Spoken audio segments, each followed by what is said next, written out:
There has been a very heavy emphasis on moving away from what I think are core American values in a number of ways.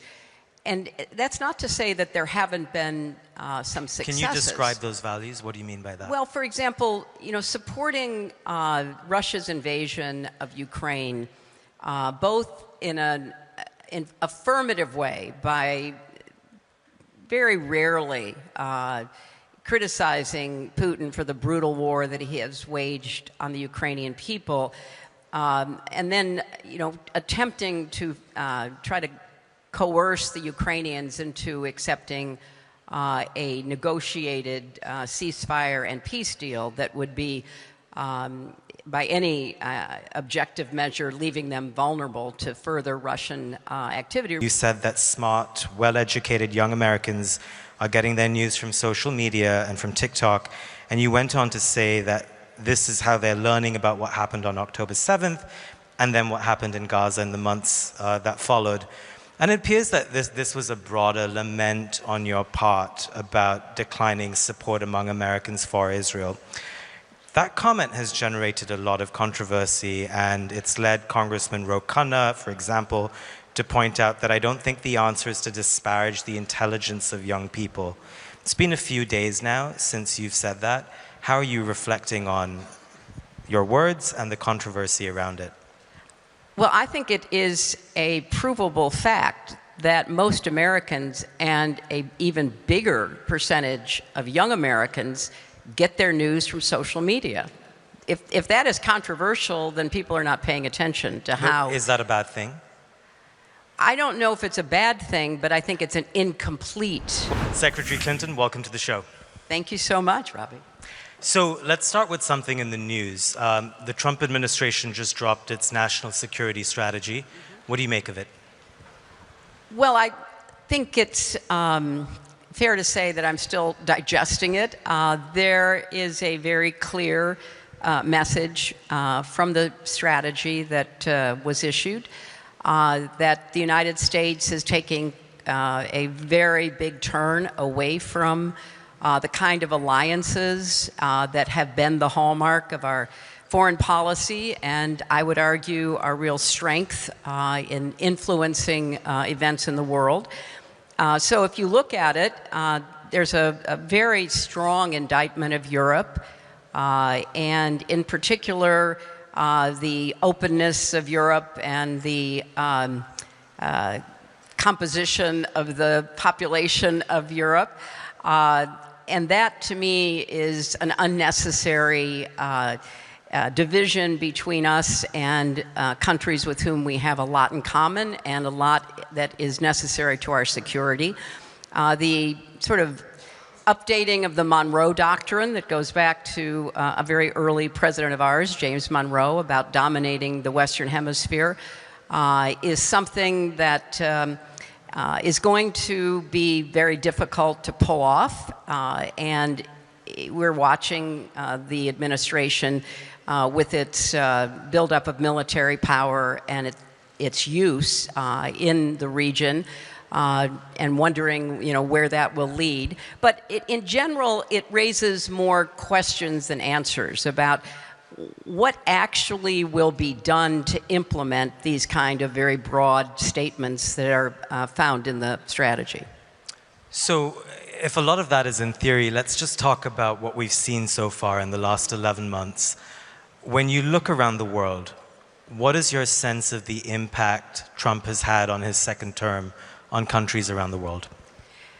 Well, personally, I'm quite concerned about the impact because there has been a very heavy emphasis on moving away from what I think are core American values in a number of ways.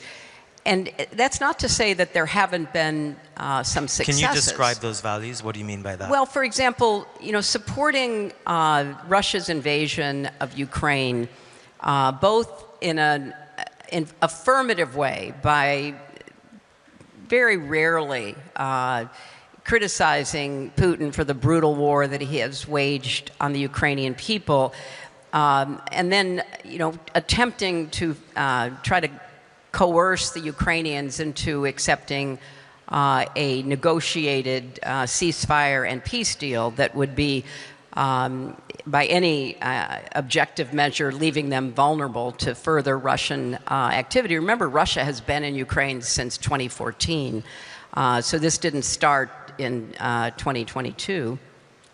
So I think that there's a lot that needs to be reviewed and looked at from the perspective of what are the long-term consequences. And I just find that very often it's difficult to wrap your arms around, what is the objective? If it is to cause disruption and hope that that will lead to a better outcome, I've seen a lot of disruption, but we're still not yet at the point where we see what the actual effects will be. So take a couple of quick things. I very quickly supported the 20-point peace plan to bring about the Gaza ceasefire, and gave the president and his people credit for getting that terrible war to finally end.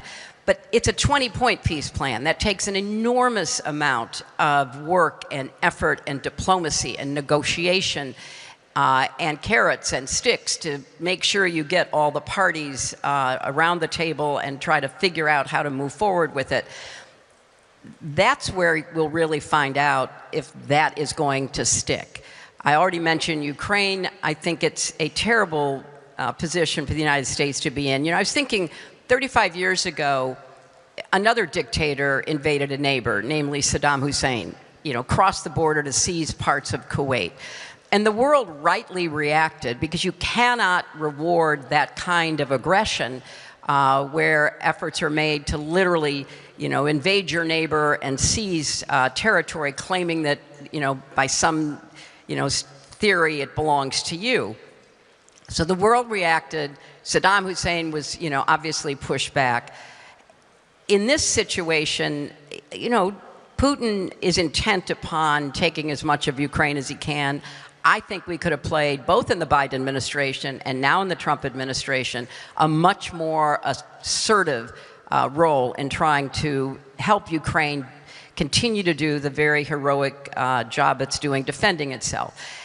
With China, if you look at the national security strategy, there's a lot of, very important points about economic competition. And we also, though, have to recognize that along with the economic competition, there's a strategic competition with China in the region.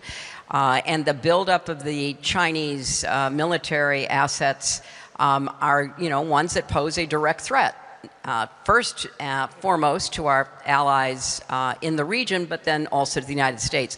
So, when you look at diplomacy of any kind, whether it's trying to end a war or trying to prevent a war, or deter your adversaries, there has to be so much follow-up. And there is an aversion within the administration to, the kind of work that is done by foreign service officers, diplomats, others who are on the front lines trying to fulfill these national security objectives. And there's a very small group around the president who he trusts to do all of this. And I think in many ways that is just not adequate for the complexity of the problems we face. But part of the criticism that the Trump administration has often had, say, for example, of the Obama administration or even the Biden administration, was that there was too much of all of that stuff. And so they claim that they right-sized the China strategy, which was a direct critique of the Obama years. And in a sense, there's bipartisan agreement in the United States. I'm not saying that's right, but there is. That we needed a different approach to China.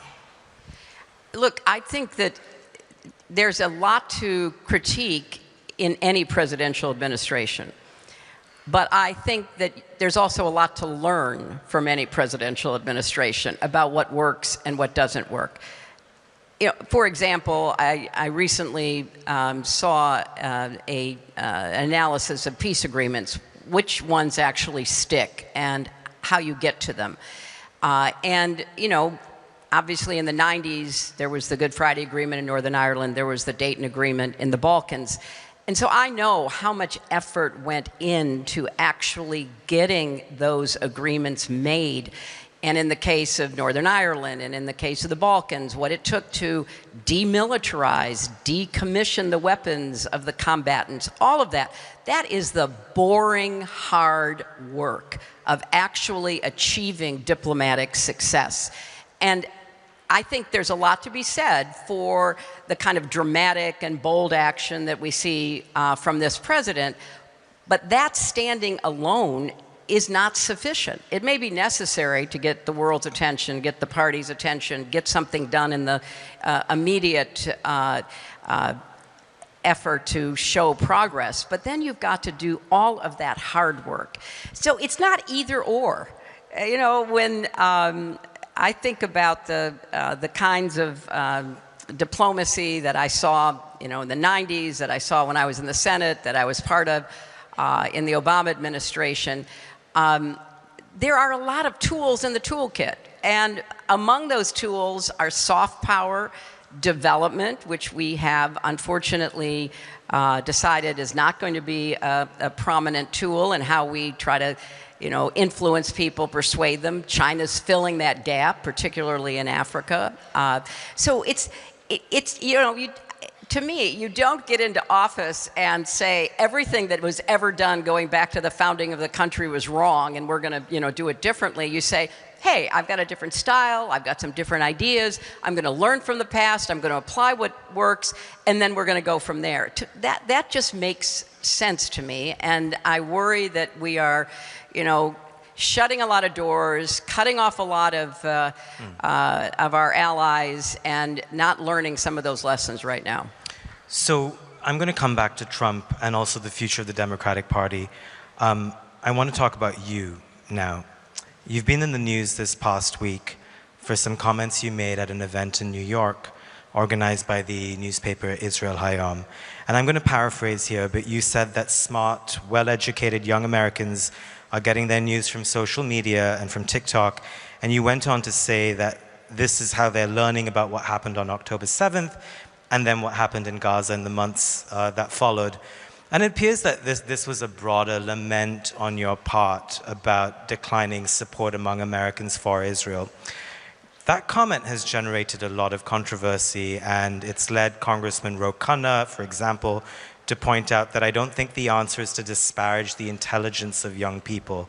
It's been a few days now since you've said that. How are you reflecting on your words and the controversy around it? Well, I think it is a provable fact that most Americans, and an even bigger percentage of young Americans, get their news from social media. If that is controversial, then people are not paying attention to how... Is that a bad thing? I don't know if it's a bad thing, but I think it's an incomplete... Well, let me rephrase this. They should be listening to you, Ravi. I mean, obviously. People do listen to me for what it's worth, and I am also on Instagram and TikTok. But I guess the broader point here is that if Americans are shifting in their views about Israel, and poll after poll shows that that is the case, that is based on some information that they're getting not just from social media, but also from very reputable journalists operating in the region, also Palestinian journalists in Gaza. Why is that not accurate? I'm not saying it's not accurate. I am saying that I teach at Columbia University, and I teach a course called Inside the Situation Room. And so it's a very large course. I co-teach it with the dean of the School of International and Public Affairs. And so I've had many, many conversations with very smart young people, not just Americans, but literally from around the world. And it's worth pointing out that Columbia, of course, has been a center of some protest and action. And it was. On this issue. And I talked to students there. I've talked to students elsewhere. And in talking with them about their views, they were certainly entitled to those views based on whatever information they had. But they did not always know why they were saying what they said. And all I'm asking for is that people have a historical context. both for what has happened to the Palestinians and what has happened to the Israelis, because we are not going to implement the 20-point peace plan or any other peace plan unless people come with some sense of historical perspective and empathy about how we're going to move people toward what I still believe is the only realistic outcome, a two-state solution. And we're not going to get there if people, you know, when they say from the river to the sea, and you say what river and what sea, and they don't know, which has personally happened in conversations that I've had. I just, you know, but this is a larger issue, because even on other matters in this class that I teach, we are not doing a good job teaching history. We're not giving young people the kind of context that I think they need to be decision makers. But with all due respect, and I can't gauge how well young people grapple with history, but what I can speak to is they're grappling with the here and now. And they are witnessing images that are live streamed, that are coming out every day. You know, and yes, there is misinformation and disinformation, but a lot of it is real. And I think there's a genuine anger in the United States and around the world that some of that anger is deflected. But Ravi, I'm angry about all of the human rights abuses. I'm angry about all of the excessive use of force. I'm angry about, you know, what happened on October 7th in Israel and what happened in Gaza. I'm angry about what Russia's doing in Ukraine. I'm angry about Sudan. I'm angry about the Eastern Congo. I mean, I think we should be all looking at the tragedies and the conflicts that are bringing about so much suffering and be dealing with them. That's why the national security strategy is not to my liking, because I think the United States has an important role in trying to resolve these conflicts and alleviate the suffering and give people a chance to have peaceful, prosperous lives. That should be our goal. That is in America's interest. I don't care where in the world you are. So, of course, the suffering in Gaza is horrific. Full stop. Suffering everywhere is horrific. So let's look at what we can do to try to resolve, you know, what is being done to people in so many different settings right now. And I think that the emphasis on one terrible conflict sort of doesn't do justice to